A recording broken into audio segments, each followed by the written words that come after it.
नमस्कार दोस्तों। इस समय एक बहुत ही अच्छी कहावत मेरे को याद आ रही है, बोए बीज बबूल के तो गुलाब कहां से होए। यही चीज पाकिस्तान के ऊपर लागू होते हुए दिखाई दे रही है। जो पाकिस्तान ने अभी तक आतंकवाद को बहुत ज्यादा प्रमोट किया, वही पाकिस्तान दुनिया के अंदर सबसे ज्यादा आतंकवाद से जूझ रहा है। और रिसेंटली एक बहुत ही चौंका देने वाला इंसिडेंट यहां पर हुआ। पाकिस्तान के अंदर जुम्मे की शाम को सिया मॉस्क के अंदर कई सारे लोग प्रेयर कर रहे थे। इस समय पर एक आतंकवादी मोस्ट प्रोबेबली यहां पर आता है और एक बड़ा बॉम्ब ब्लास्ट यहां पर होता है। इस ब्लास्ट के अंदर अभी तक अटकनें लगाई जा रही हैं। कुछ लोग कह रहे हैं 24 मृत्यु हुई हैं, कुछ कह रहे हैं 31 और कुछ कह रहे हैं कि 61 के ऊपर मृत्युएं हो चुकी हैं। लगातार आंकड़े बढ़ रहे हैं। 169 लोग अलग से इंजर्ड भी हो चुके हैं और जो मृत्यु के आंकड़े हैं वो इंजर्ड से किलिंग की तरफ बढ़ते हुए दिखाई दे रहे हैं। यह आंकड़ा काफी ज्यादा चौंका देने वाला है। सवाल यह उठता है कि यह अटैक किया किसने है।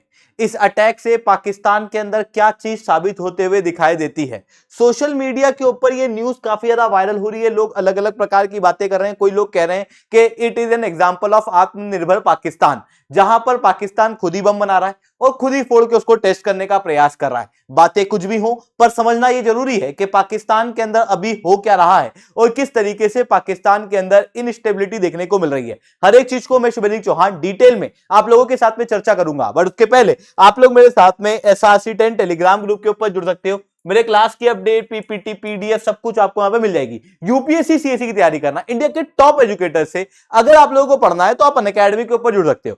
अनअकैडमी के ऊपर आपको इंडिया के best educator comprehensive UPSC CSC की तैयारी कराएंगे। और अगर आपको अनअकैडमी का सब्सक्रिप्शन लेना है तो आप लोगों के लिए एक बहुत ही अच्छी चीज मैं पर्सनली आप लोगों के लिए लेके आया हूं। SRC10 कोड डाल देना अनअकैडमी का जब सब्सक्रिप्शन लो उस समय पे, तो इमीडिएटली आपको 50% का डिस्काउंट भी मिल जाएगा जो भी प्राइस होंगी उस पे, और साथ में आपको 6 महीने का मंथली एक्सटेंशन भी मिलेगा।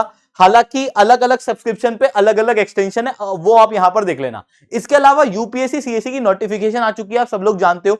फॉर्म काफी ज्यादा लेंदी है, कई सारी वीडियोस ऑलरेडी हमारे के द्वारा बनाई जा चुकी हैं, बट उसके बावजूद भी आपको कुछ कंफ्यूजन आता है, आपको समझ नहीं आ रहा कि फॉर्म भरना कैसे है, तो एक बहुत ही अच्छी चीज है, नीचे डिस्क्रिप्शन के अंदर मैंने ना लिंक दी हुई है, उस लिंक को फिल आउट करना, जिसके बाद हमारी टीम जो है वो आपको कांटेक्ट करेगी और आपको 1-on-1 गाइडेंस देगी कि कैसे आपको फॉर्म भरना है।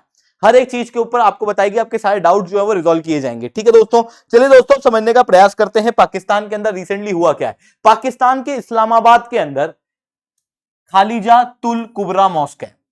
ये शिया मुस्लिम्स यहां पर जनरली आके नमाज वगैरह पढ़ते हैं।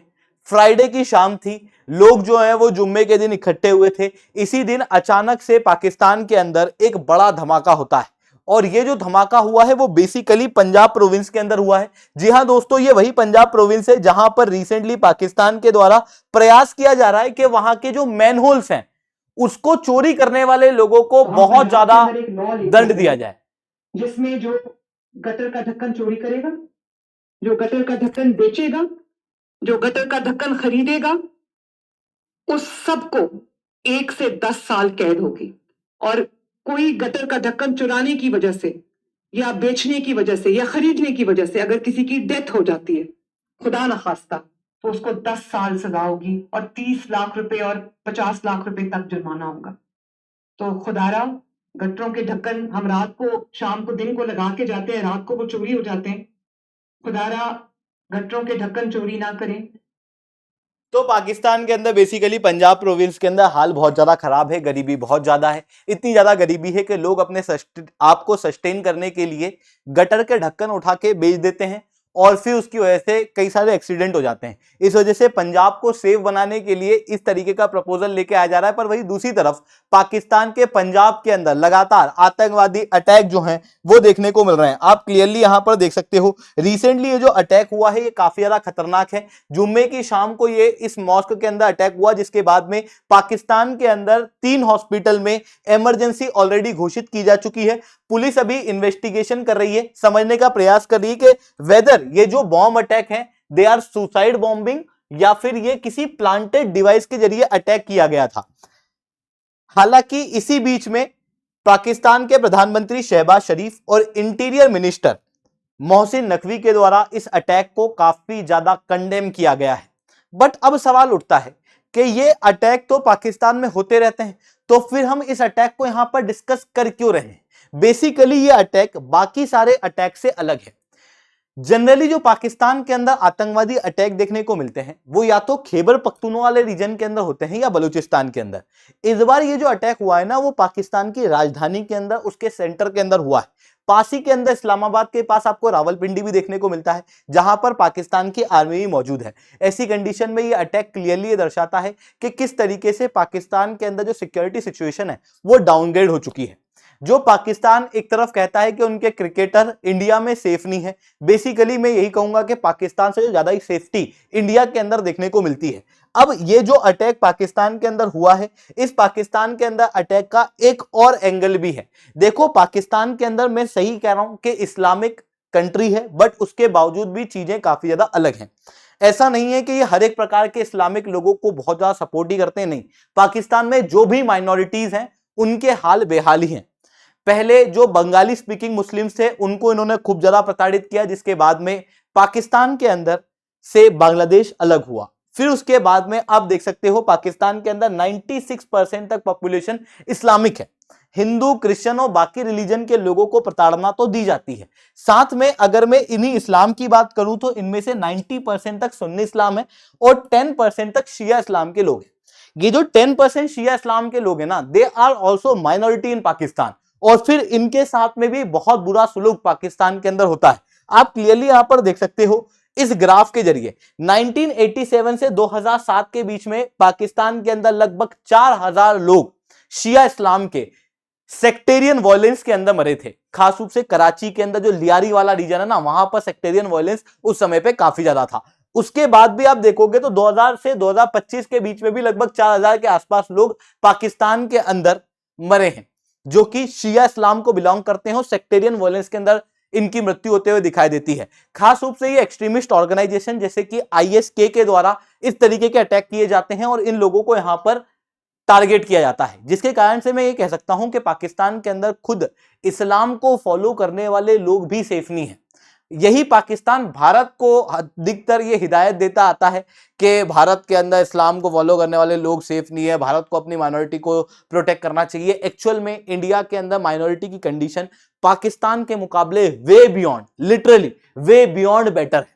तो ये चीज यहां पर देखने को मिलती है। तो ऐसी कंडीशन में पहली अटकनें तो ये लगाई जा रही हैं कि जो अटैक हुआ है ये मोस्ट प्रोबेबली ISK के द्वारा कराया गया होगा।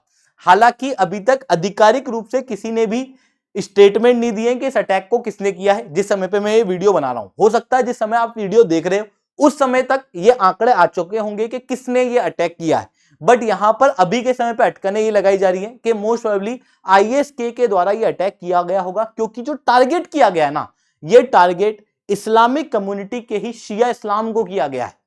वहीं दूसरी तरफ पाकिस्तान जो है वो अपने इन इंटरनल फ्रैक्चर को नहीं मानेगा। लिटरली पाकिस्तान इस चीज को नहीं मानेगा।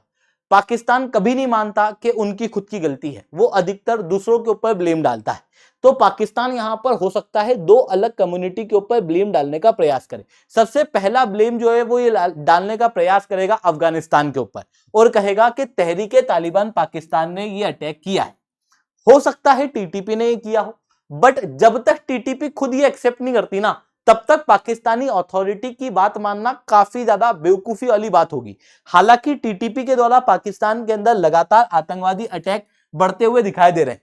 जब से 2020 का आप देख सकते हो, 2020-21 में TTP ने पाकिस्तान के साथ में जो सीज फायर है उसको तोड़ दिया था। और उसके बाद से देखो आप 2020, 2021, 2022, 2023, 24, 25 लगातार ये आंकड़े बढ़ते हुए दिखाई दिए हैं और 2025 के अंदर सबसे ज्यादा लोग मरे हैं। और ये जो लोग पाकिस्तान के अंदर मरे हैं, मैक्सिमम जो टारगेट किया जा रहा है वो सिक्योरिटी फोर्सेस को किया जा रहा है। वहीं आप हाल जो इधर की साइड है वो थोड़े से आपको अलग दिखाई देंगे।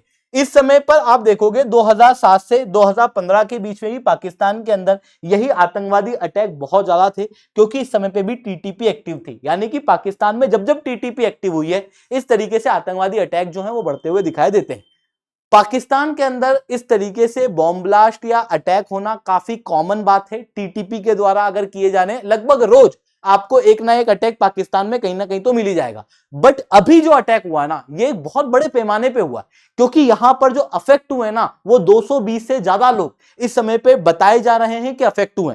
हालांकि अभी तक आधिकारिक आंकड़े सामने नहीं आए और पाकिस्तान कभी भी आधिकारिक आंकड़ों के अंदर एग्जैक्ट डाटा बताएगा नहीं, हमेशा कम करके बताएगा। अब मैंने आपको यहां पर बताया कि पहला ब्लेम पाकिस्तान किसके ऊपर डालेगा, अफगानिस्तान पे। दूसरा ब्लेम पाकिस्तान डालेगा इंडिया पे और बलूचिस्तान लिबरेशन आर्मी पे। क्योंकि देखो आप सब जानते हो बलूचिस्तान लिबरेशन आर्मी ने भी अपना फ्रंट जो है वो पूरी तरीके से खोल दिया है। और फ्रंट खोला तो इस कदर खोला कि पाकिस्तान के अंदर हालत खराब हो चुकी है। पाकिस्तान के डिफेंस मिनिस्टर, पाकिस्तान के प्रधानमंत्री, दोनों के द्वारा ओपनली ये बात एक्सेप्ट कर ली गई है कि हमारा बहुत नुकसान हुआ है बलूचिस्तान लिबरेशन आर्मी के द्वारा जो अटैक किए गए उसके अंदर। और आप लिटरली देख सकते हो कि पिछले 4-5 दिन में 1 तारीख के बाद से जो अटैक किए जा रहे हैं बलूचिस्तान लिबरेशन आर्मी के द्वारा, तो वो डिस्ट्रिक्ट कलेक्टर को उठा के ले जा रहे हैं, वो पुलिस वालों को उठा के ले जा रहे हैं, वो जिसको चाहे उसको उठा के ले जा रहे हैं। पाकिस्तान की आर्मी कुछ नहीं कर पा रही है।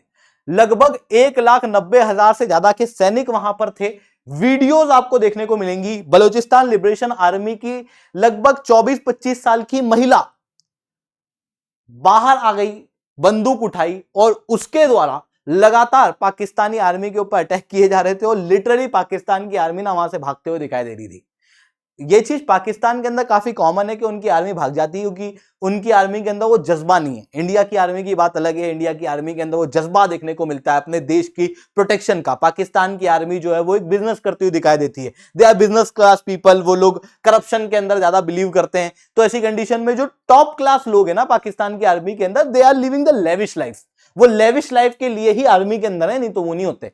जो लोअर सेगमेंट है उनको भी अपने अपर लोगों के अंदर प्रति बहुत ज्यादा इज्जत वगैरह है नहीं, कोई ब्रदरहुड वगैरह है नहीं। इस वजह से जब भी कुछ होता है दे रन अवे। बट यहां पर ये जो रन अवे देखने को मिला था ना, it was literally shocking. Literally shocking क्यों? क्योंकि अगर मैं पाकिस्तान के अंदर बात करूं ना, तो दुनिया के अंदर वैसे तो बहुत बड़े बड़े सरेंडर हुए हैं, बहुत बड़े बड़े। पर पाकिस्तान अपने आप को क्या क्लेम करता है कि they are basically protector of Islamic nations, है ना। They are security provider of Islamic nation, क्योंकि इनके पास में न्यूक्लियर वेपन है, क्योंकि इनके पास में मॉडर्नाइज आर्मी है। अरे काहे की मॉडर्नाइज आर्मी? ये अपने खुद के मिलिटेंट के सामने खड़े नहीं रह पा रहे हैं। इनके मिलिटेंट इनको भगा दे रहे हैं, इनके सैनिक वहां से प्रॉपरली भाग रहे हैं। और इनका डिफेंस मिनिस्टर पार्लियामेंट के अंदर खड़े होकर क्या कहता है कि बलूचिस्तान लिबरेशन आर्मी के पास में बहुत एडवांस हथियार थे। इतने एडवांस हथियार अमेरिका के पास थे और हमारे पास इतने एडवांस हथियार नहीं थे, इस कारण से हमारे सैनिकों को भागना पड़ा। जो चीज क्लियरली दिखाती है कि पाकिस्तान की आर्मी अंदर से खोखली है, पाकिस्तान का जो स्टेट है वो पूरी तरीके से तबाह हो चुका है। और अब अलग अलग मिलिटेंट ग्रुप पाकिस्तान के अंदर प्रॉपरली अलग हो चुके हैं। मैं बहुत ध्यान से इन शब्दों का प्रयोग कर रहा हूं। लिटरली ये लोग अलग हो चुके हैं। बलूचिस्तान के अंदर पाकिस्तान का कोई कंट्रोल नहीं बचा है। सिंध भी अब प्रोटेस्ट करके अलग हो रहा है। खैबर पख्तूनवा के अंदर तहरीके तालिबान पाकिस्तान ने एकदम धमाल मचाया हुआ ही है। जो पंजाब वाला रीजन थोड़ा बहुत प्रोटेक्टेड था भी सही, उसके अंदर भी प्रोटेक्शन के नाम पे कुछ भी देखने को नहीं मिल रहा है, क्योंकि लगातार आतंकवादी अटैक तो देखने को मिल रहे थे, पर अभी ये जो अटैक है ना, ये और भी ज्यादा खतरनाक पाकिस्तान के अंदर दिखाई दे रहा है। हालांकि अभी तक क्योंकि ग्लोबल लेवल पे पाकिस्तान को एक टूटा हुआ राष्ट्र नहीं माना गया, बलूचिस्तान लिबरेशन आर्मी को अलग से एक आर्मी नहीं माना गया, इस वजह से शायद हम कह सकते हैं कि पाकिस्तान मैप के अंदर एक साथ दिखाई देता है, बट रियलिटी कुछ और है। रियलिटी के अंदर खुद पाकिस्तान के पूर्व प्रधानमंत्री इस बात को एक्सेप्ट कर चुके हैं कि पाकिस्तान के हाथ से बलूचिस्तान जा चुका है। तो ये चीजें यहां पर देखने को मिल रही हैं। आई होप ये सारी बातें आप लोगों को समझ में आई होंगी। लेक्चर अच्छा लगा हो तो लाइक करना, लेक्चर बहुत अच्छा लगा हो नीचे ऐसा से 10 कमेंट करना। यूपीएससी सीएससी की तैयारी करना है, इंडिया के टॉप एजुकेटर से अगर आपको पढ़ना है तो आप अनअकैडमी के ऊपर जुड़ सकते हो। हमारी क्लासेस ऑलरेडी शुरू हो चुकी हैं। अगर आप प्रीलिम्स इस बार देने वाले हो 2026 में, घबरा रहे हो क्या मतलब तैयारी करी नहीं है और अब क्या करेंगे, तो आप ना प्रीलिम्स का क्रैश कोर्स अनअकैडमी का ज्वाइन कर सकते हो। काफी कम रेट के अंदर हम लोग लेके आए, जिसके अंदर लिटरली आपको 22 फुल लेंथ टेस्ट और 8 सब्जेक्ट वाइज टेस्ट भी दिए जाएंगे। साथ में कंप्रहेंसिव तैयारी कराई जाएगी, सब्जेक्ट वाइज जीएस और सीसेट दोनों ही आपको पढ़ाया जाएगा। 1 पेजर नोट दिए जाएंगे ताकि आप क्विक रिवीजन जो है वो कर सको। हर तीसरे दिन जो है वो आपको टेस्ट लिया जाएगा ताकि आपने जो पढ़ा है वो आपको ग्रास्प हो सके। प्रीलिम्स को सिलेक्ट कराने की गारंटी हमारी है। अगर आप प्रीलिम्स को क्वालिफाई करना चाहते हो तो आप बिल्कुल से हमारी बैच के अंदर जुड़ सकते हो। इसके अलावा प्रीलिम्स मेंस इंटरव्यू तीनों की तैयारी करना है तो ऑलरेडी आगाज और सुमित बैच शुरू हो चुकी है इंग्लिश और इंग्लिश मीडियम के बच्चों के लिए, तो जाओ इसके अंदर सब्सक्राइब करो। याद रखना कोड यूज करना है SRC10, जिसके बाद आपको 50% तक का डिस्काउंट और मंथली एक्सटेंशन भी मिल जाएंगे। ठीक है दोस्तों, आज के लिए that's all for my side. जय हिंद, जय भारत।